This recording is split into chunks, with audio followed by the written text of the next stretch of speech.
Welcome to Elected. I'm your host, Luke Radel. When the House Select Committee investigating the January 6th attack on the Capitol announced that it was having a surprise hearing today to discuss new explosive witness testimony, we were hoping for a blockbuster, and we got it. Cassidy Hutchinson, an aide to White House Chief of Staff under President Trump, Mark Meadows, testified before the committee about the things that led up to the attack on the Capitol on January 6th and about the events in the White House during and after. Ms. Hutchinson worked closely with the White House Chief of Staff, Mark Meadows, during the time period leading up to and during January 6th.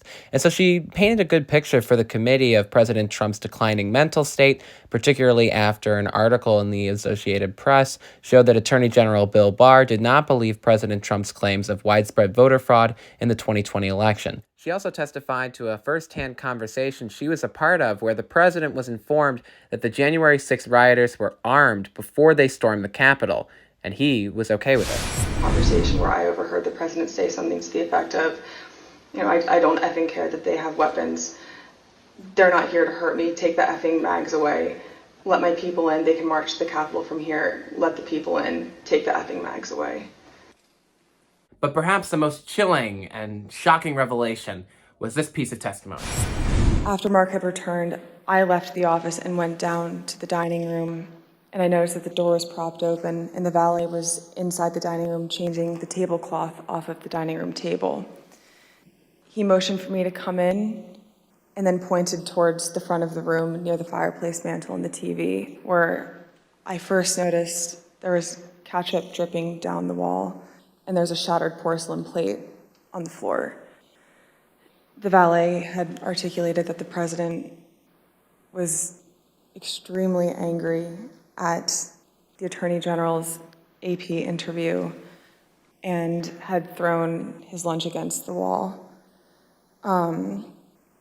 which was causing them to have to clean up. So I grabbed a towel and started wiping the ketchup off of the wall to help the valet out.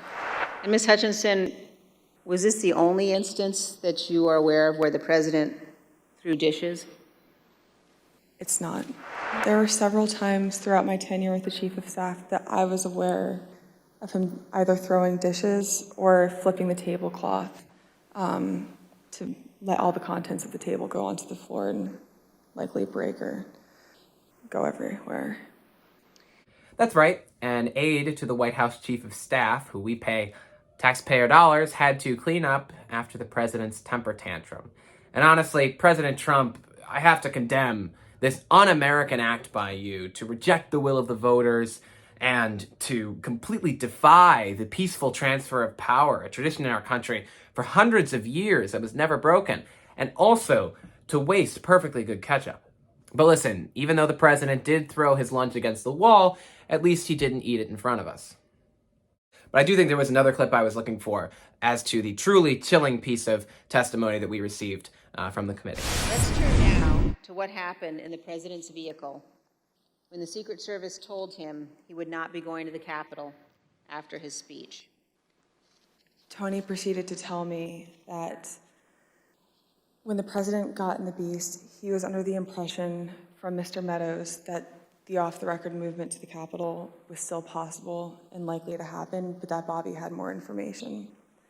So once the president had gotten into the vehicle with Bobby, he thought that they were going up to the Capitol, and when Bobby had relayed to him, we're not, we don't have the assets to do it, it's not secure, we're going back to the West Wing. The president had a very angry response to that. Tony described him as being irate. The president said something to the effect of, "I'm the effing president, take me up to the Capitol now." To which Bobby responded, "Sir, we have to go back to the West Wing." The president reached up towards the front of the vehicle to grab at the steering wheel.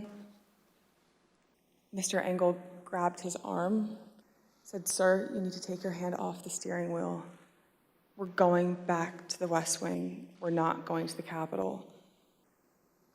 Mr. Trump then used his free hand to lunge towards Bobby Engel. And when Mr. Renato had recounted this story to me, he had motioned towards his clavicles.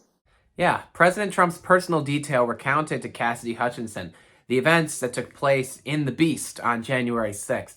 And by the way, when I say the Beast, I'm referring to the presidential limo and not Donald Trump in rage mode. And honestly, as impactful as it was, just listening to Ms. Hutchinson's testimony spoken, I felt like it might be interesting to hear it sung. Let's turn now to what happened in the president's vehicle when the Secret Service told him he would not be going to the Capitol. Capital is where I wanted to be. And I'll be there with I you. asked the Secret Service to take me. It's not secure. They told me We're we going can't back to the West guarantee Wing. your The president safety. had very strong Everything response went to down, that. it was not pretty. Please just let me drive this car. I won't take it very far. Just down to the Capitol for my attempted coup. I had to join in the mob that I'd sent, but my detail put that plan to an end. That's when I really started to vent. I told them I'm the effing president. Yes, I tried to drive the car, and they had to grab my arm. I said, please just let me drive this car, or I'm gonna choke you. Bing, bing, bong, bing, bong, yeah. The president said something to the effect of, "I'm the effing president, take me up to the Capitol now." Mr. Engel grabbed his arm, said, "Sir, you need to take your hand off the steering wheel. We're going back to the West Wing